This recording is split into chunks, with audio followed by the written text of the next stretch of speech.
Alors que nous préparons le procès de Bienvenue Lama, alors que nous préparons le procès en appel du 28 septembre 2009, alors que nous préparons le procès des 6 autres personnes qui sont déjà détenues dans le cadre des massacres du 28 septembre 2009, il y a un retour à faire sur un témoignage oublié, sur un témoignage ignoré, parce que sûrement la personne n'était pas devant le tribunal. La personne n'est pas passée devant le tribunal. Il s'agit bien d'Aluseni Bari, un ancien interprète de Kaleya, qui va nous parler de beaucoup de choses. Nous allons faire un retour sur ce témoignage qui avait eu lieu déjà en 2023. Avant même que Mamadi Soumoro ne passe devant le tribunal, Aluseni Bari avait déjà parlé, interviewé par nos confrères. Un témoignage très fort d'un ancien interprète de Kaleya. Un témoignage qui nous parle de Kaleya et aussi de Bienvenue Lama. Un témoignage qui, s'il est tenu en compte, rendra certains condamnés libres et enverra certains hommes libres en prison. C'est de ça que nous parlons et c'est par là que nous commençons donc cette série qui va peut-être prendre beaucoup de vidéos. Alors, chers amis, dans cette interview, il y a 5 points que nous notons, 5 points les plus farouches. Comment a-t-il été approché? Comment se faisait la formation? Les forestiers étaient-ils plus nombreux? Un contingent avait-il quitté Kaleya pour Conakry la veille des massacres du 28 septembre 2009? Bienvenue Lama était-il impliqué à Kaleya? Mais puisque l'interview est longue, nous vous proposons une première partie aujourd'hui et on prendra chaque jour, on prendra une partie qu'on vous laissera à midi et on viendra faire l'analyse le soir. Suivez exclusivement cette interview ou la première partie de cette interview et chacun pourra en tirer ses conséquences. Suivez.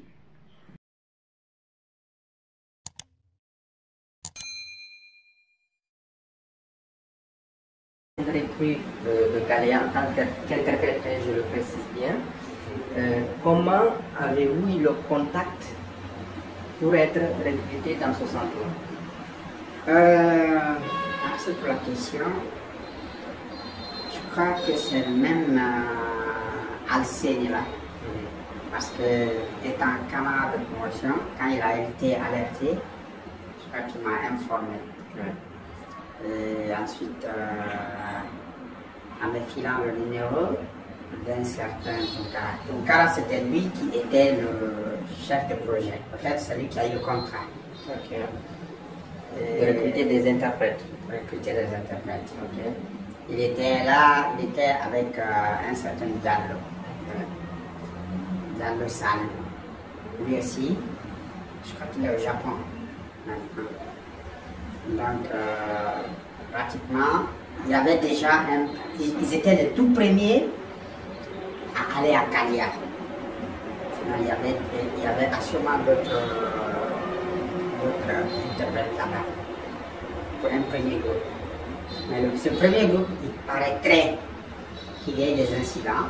Après, on les a radiés du camp. Bon, c'est par suite qu'on a été appelé. Le recrutement il est juste en bas du camp. Vers l'entrée de l'aéroport là, en montant. Et quand on nous a appelé, on est parti, on a trouvé c'était des Israéliens qui étaient là-bas. C'est juste des Israéliens. Ils nous ont entretenus. Question de savoir, de voir le niveau en anglais. Après, c'est comme ça, ils ont retenu provisoirement des gens. Après,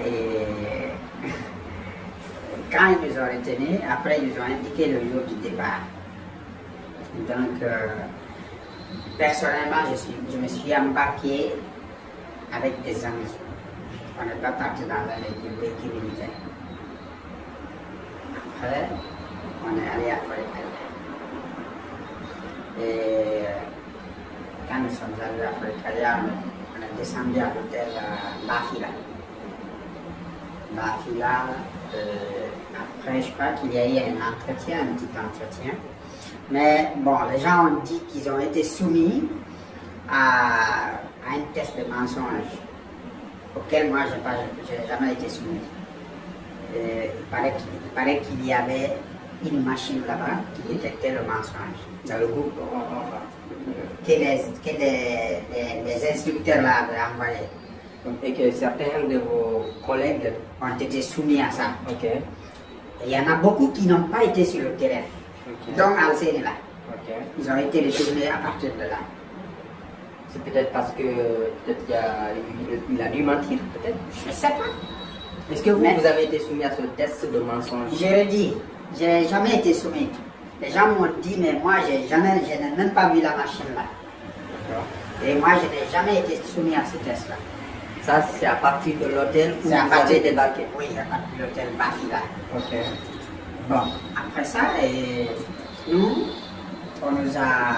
on était logés dans une autre villa, tout près de l'autre là, du bâtiment des Casseries.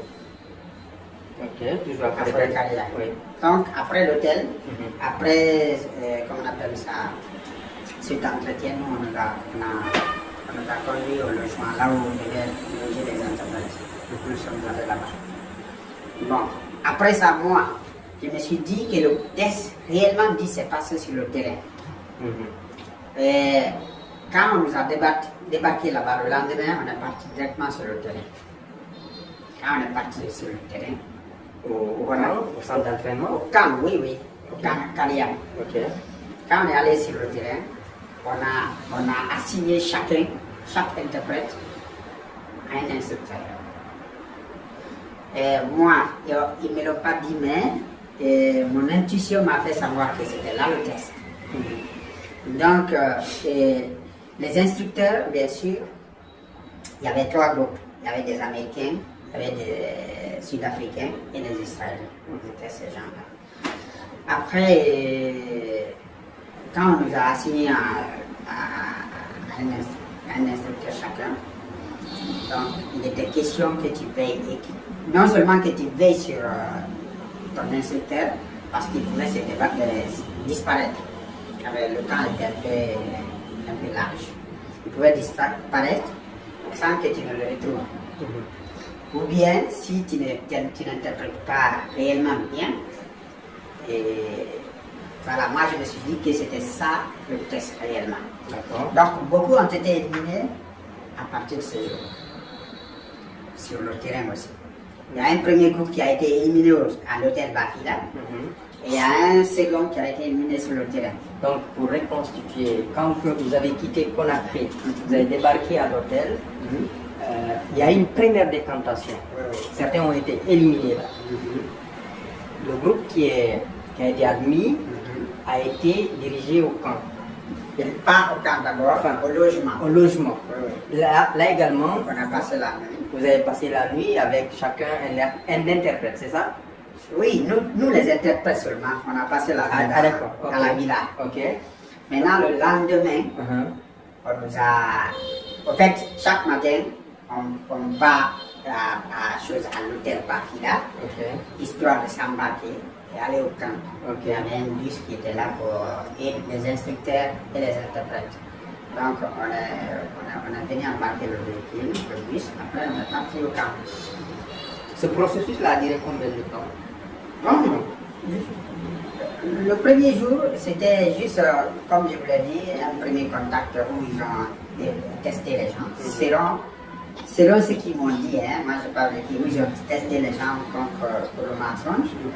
Et ensuite, le lendemain maintenant, parce qu'on est arrivé vers l'après-midi, dans l'après-midi du moins. Donc si je comprends bien, il n'y a pas eu de critères prédéfinis pour dire que non, vous restez ici. Ou bien- Non.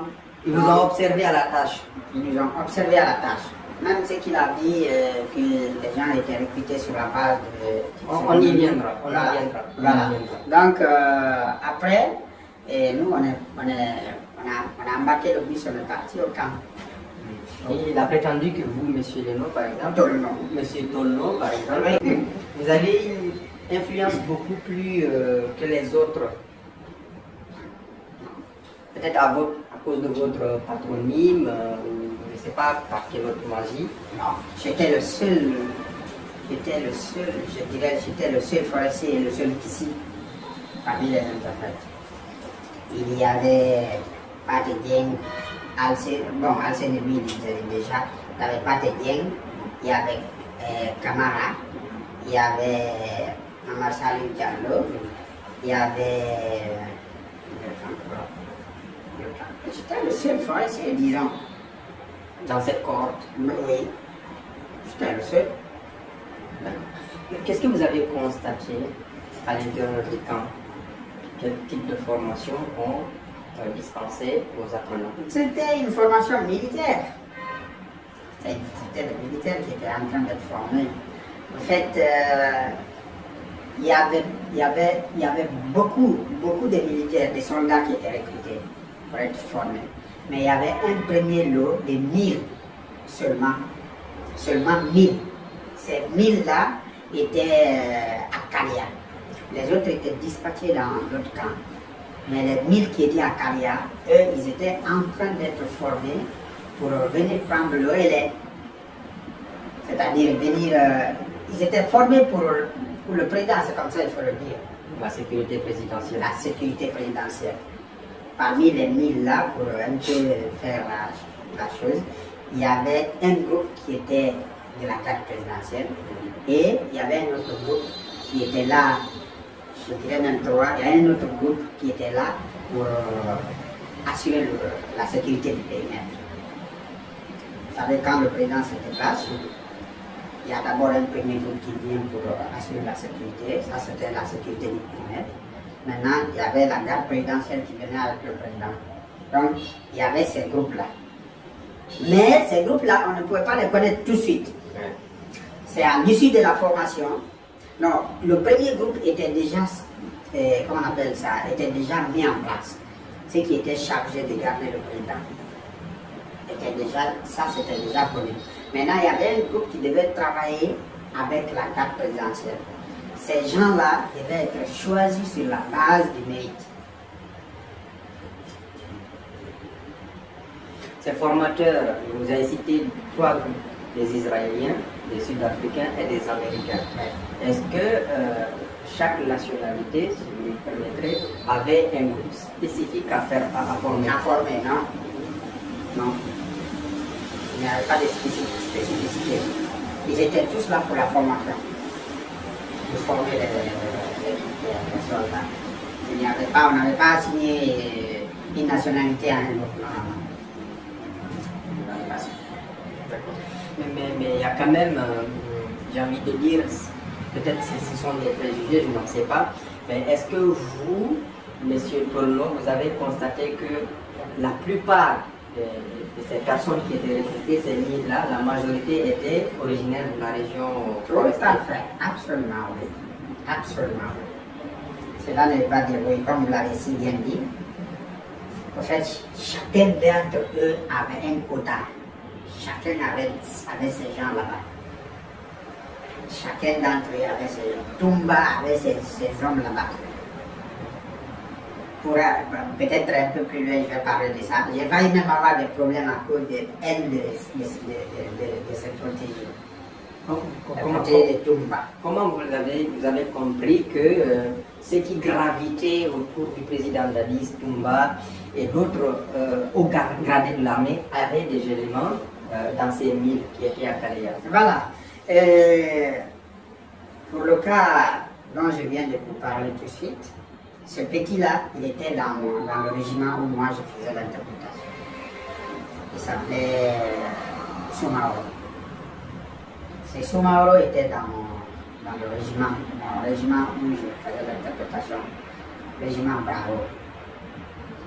Maintenant, pendant la formation, Vous savez, quand vous entrez au camp, je crois, les 40 premiers jours, il vous est interdit d'utiliser le téléphone.